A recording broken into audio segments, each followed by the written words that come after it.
My name, Jose Jimenez. Okay, oh, that's an old joke you wouldn't get. Okay, I'm sorry.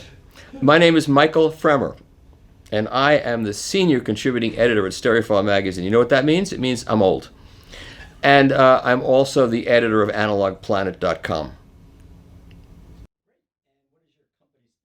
Well, Stereophile is the premier audio review magazine. It's been around for decades and decades, and it was one of the first two magazines that really turned audio from being a measurement-based, techno-based industry into a subjective and observational-based. Listen, we still do measurements, but we really want people to know how things sound, because the measurements do not always match up with how things sound. For example, compact discs are perfect, except they sound terrible. They've gotten better, but at the beginning of the compact disc era, they sounded horrible, and the reviews were all positive because they measured perfect against what records measure. But records still sound better than CDs 30 years later. And that's what I built my career on. And it was either put up or shut up. It was either records are going to come back and you'll have a career, or they'll go away and you'll find some other career. But they came back, and I am not the one person responsible, but I get a lot of the credit for it. So it's worked out well for me. That is why Stereophile got started, because the guy that started it said, I'm seeing these measurements and it measures better, but when I listen, the things that don't measure as well sound more like real music to me. Let's get to the bottom of that. And that's what all of the good magazines today are about. And Stereophile was there first, or one of the first. I don't like to be too superlative laden, but they were right there. And they're still the best, one of the best magazines. I'm excited to be at the show because I came last year with a skeptical eye, because it was a bunch of amateurs deciding, hey, we're going to put a hi-fi show on. And I know how hard it is to do a hi-fi show. And I came down and I was not just pleasantly surprised, but it was an excellent show. It was well organized, the rooms were well organized, the signage was good, and the attendance was amazingly good. And so I was glad I came last year, and this year I came back to see how they improved upon it. Basically, it's going to be a great show, and it already is a great show. CD players are pretty much going away. There still are some, and obviously people have CDs. So streaming high-resolution audio is great because it sounds much better than CDs. And streaming online is great. And turntables. So you get high-resolution digital and vinyl. It's the best of both worlds. So that's the big trend, and that's what makes me happy, because it's much better sound. The most fun for me at this point is meeting consumers who read my stuff, and they come up to me and they thank me, or they want to take a picture with me. I mean, I didn't get into this for fame and fortune. The fortune hasn't happened, but the fame part, when I go all around the world and people come up to me and they want to take a picture with me and they want to take an autograph and shake my hand, and I never got into this for that. I still don't even know why that what's happened that's made that happen, but it's very rewarding to have people, because you sit in your room and you write, and you sit and you write and you hand it in, and that's the last thing you know. And it gets published, and that's the last thing you know. So the only feedback you get is when people email you or when they see you at shows, and I see people, they light up and they come over and they want to take a picture, and that's the best part for me. It's a really nice feeling. I've met a lot of famous people through this. Last week I set up a turntable for the president of Atlantic Records. That was nice. I once set up Brian Wilson's turntable. I've spoken to Rick Rubin's a friend of mine, which is nice, and I've met a lot of pretty well-known people through this. Sure. Well, the biggest mistake you can make is to buy a product based on a review. You have to go listen for yourself. Sometimes you can't, because, like, I reviewed a tone arm that cost $30,000, and now it's $50,000. And you just can't go to most hi-fi stores. There's a few places you can hear it, but when I reviewed it, there were almost no stores. And my job is very difficult, because there are people around the world who will take my word for what I write, because over the years they found me to be reliable. And I try to avoid superlatives by saying best, the greatest, and I try to describe how things sound. And then, the best comments I get from readers are, I don't agree with your taste, but I know when I read something you write, that's what it sounds like, so that's good. So I reviewed this $30,000 tone arm, and I bought it. I bought one, and I got it at a good price, but I still paid for it. It was still expensive. and a bunch of people bought it off of the review.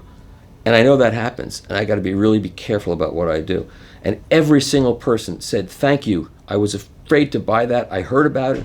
I was afraid to buy it. I read your review. You convinced me to buy it, and you were right. It's the best thing I ever heard, and thank you." That to me is very, very, very gratifying. And it's also gratifying because it means the guy that made it gets customers, and he gets backing for what he's done, and I like that. Yeah, that's a really good part of this. That's exactly right. And then hopefully that technology trickles down to products that don't cost as much as a nice car. My best dream system, I just heard it at a friend's house a couple of weeks ago, and I went down to set up his turntables. He just bought the $500,000 Tech DOS Air Force Zero turntable. So I'm going to get that to review. They're going to bring it over to my house, which is sad because I can't afford it even at an industry accommodation price. It's $500,000. And he's got one of these SAT arms on it. He's got a Graham Elite arm on it. And he's got a Lyra Lambda Atlas SL cartridge on it, and another good cartridge on the back, a Tech DOS Platinum cartridge on the back. And he's got Wilson Wham Master Chronosonic speakers, which are $750,000. And he's also got the subwoofers that go with it. But more importantly, he's got the best room I've ever been in. It's a big room that's been properly treated. He dug out the basement, the bedrock under his house, so he could have taller ceilings. I mean, he really went all out. And it's the guy from Tech DOS, who's been in the business since the 60s probably, who's designed some of the greatest equipment ever in the hi-fi business, said that it's the best system he's ever heard. And it is. So, and I'm not jealous. I have a really good system. My system sounds great. I have a smaller, similar version of that in a small, pathetic little room. No, it's not pathetic. It works well. It's about 2 speakers or surround sound, but surround sound's never caught on for a lot of reasons. If you want to talk about that, it's mostly, except for home theater, except for movies, but it's good for classical music. If you go into a concert hall, it's nice to have that. But if you take a rock recording and break it up into 6 mono channels, it's really stupid. And I'd rather see people spend money on a good 2-channel system and make it really good than to dilute their money into 5. I know the speaker manufacturers say, "I want to sell 5 speakers." Shut up. But seriously, I'd rather we get 2 speakers like this than 5 little speakers and put it around a room. But it is still about a pair of speakers and a source. So all of the trend lines have pointed towards higher quality digital audio and vinyl, and better. Anybody who tells you that AC power cords do not make a sonic difference in your sound system, they are really helping to make your stereo mediocre, because it makes a huge difference. It could be the biggest difference is in AC cables. And if you don't think so, just go to a company that'll let you borrow some cables that are more expensive than you can afford and stick them in your system and see if you hear a difference. If you don't, then don't listen to me. If you do, then you'll know. It makes a stupid big difference. And that is the whole headphone revolution. And that's the gateway drug to this industry. That and vinyl. Kids are buying vinyl. They are the driver of the vinyl market. And that is the fact. And you go to record stores, which there are record stores, it's all young people buying records. It's incredible. And so for young people, it's headphones and a turntable. And certainly if you live at home with your parents, usually you can't play your stereo loud, so you have headphones. So get a good pair of headphones, get a headphone amp, get into it that way, and then you get to appreciate high-res audio, and you hear it. And all the naysayers will say, it doesn't, you can't tell the difference. We can put an A/B switch on, we could put on Qobuz versus Spotify. You can't hear the difference. That's not the way to listen. Nobody listens that way. If you go by this A/B double-blind testing, it's very confusing. It's really a sham as far as I'm concerned. I brought around Alice in Wonderland by the Bill Evans Trio. That sounds really good. Also, I'll say that's my favorite song today. Well, I got started when I was a little boy. My parents had 78 ARP. That's how old I am. They had 78s, and I knew all the 78s. I knew what they were, and I couldn't read. And so they would bring me down. I was 3 years old, and they'd say, "Here, show off your records. Tell them what each record is. Oh, this is Arthur Godfrey. This is Julius LaRosa. The musical taste was. This was, and how did I know that? I knew it because I knew it by the label, what label it was. And then if two artists were on the same label, I would notice little scratches in the label, so I'd know that was Arthur Godfrey or that was Julius LaRosa or whatever.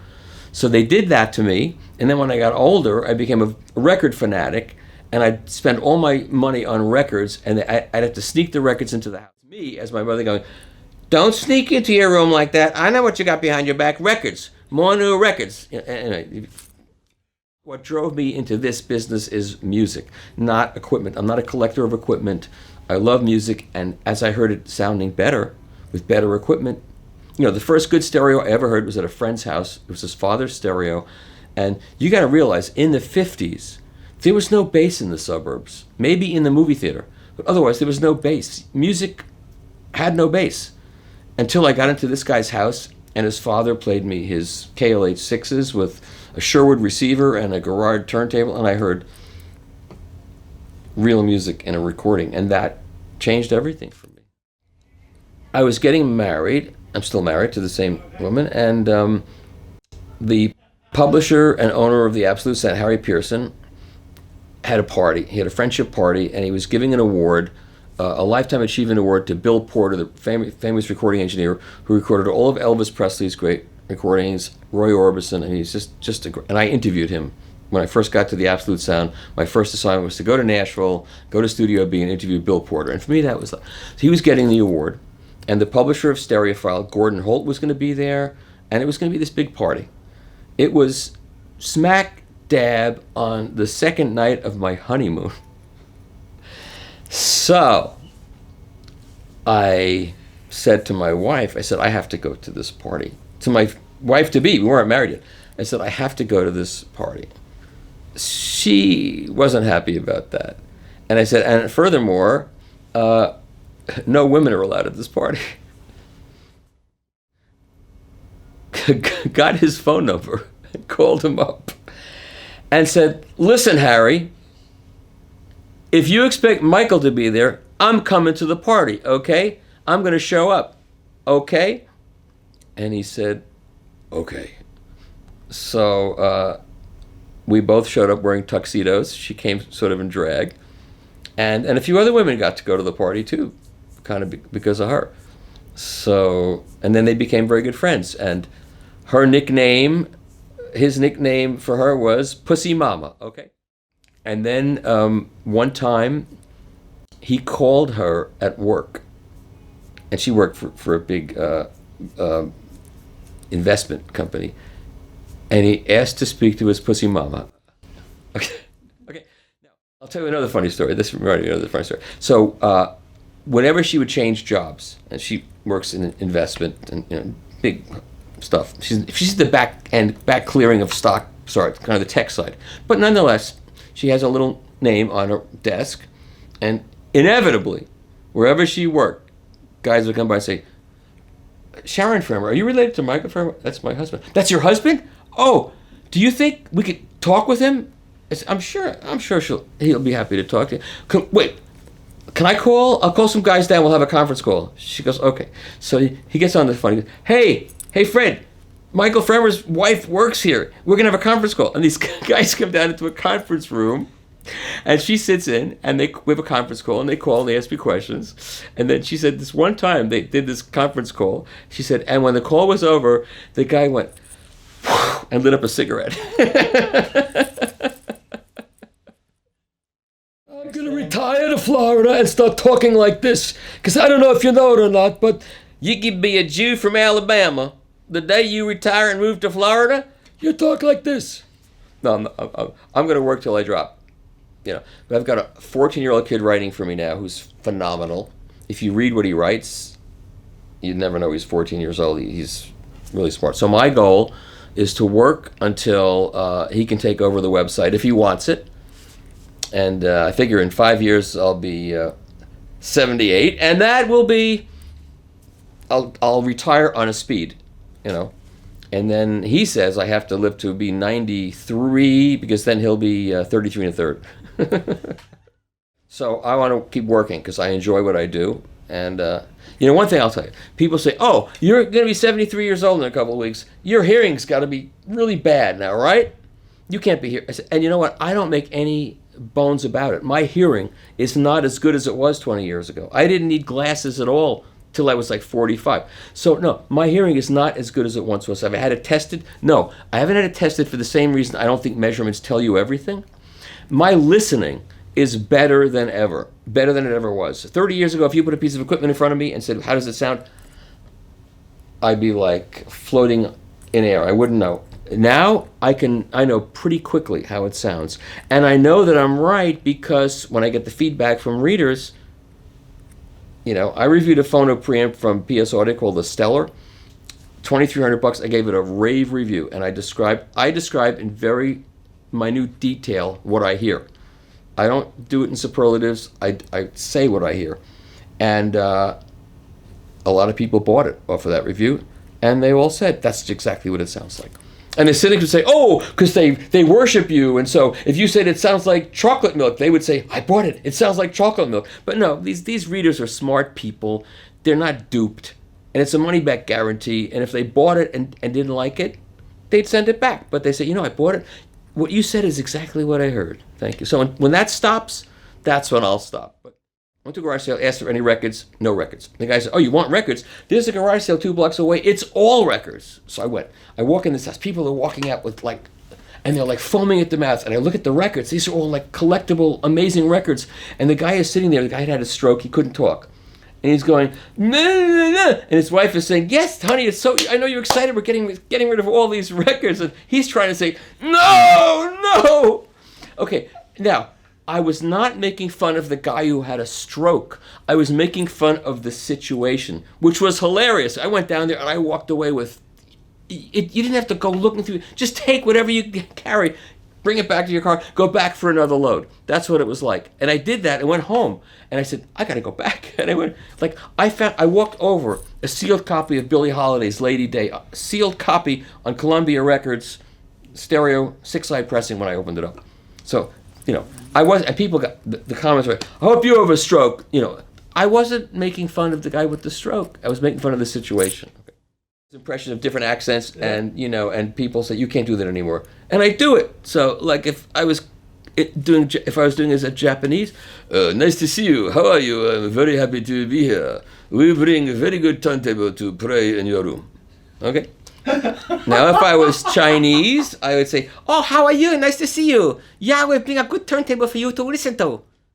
And that's because in Japan, it's very bad manners to open your mouth. So in Japan, they keep their mouth closed. That's in China, no problem. So then when I do that, like if I go and take a cab ride and the person says, wait, you know, so if it's a black cab driver and I'm doing all these different accents, they love it until I get into, hey, I want to tell you something. It's nice to be here. What are you talking about? I don't know who you are. Hey man, that's not funny. Come on, all the other ones are funny and that's not funny. Come on. And then they break down. Yeah, it's funny. Okay.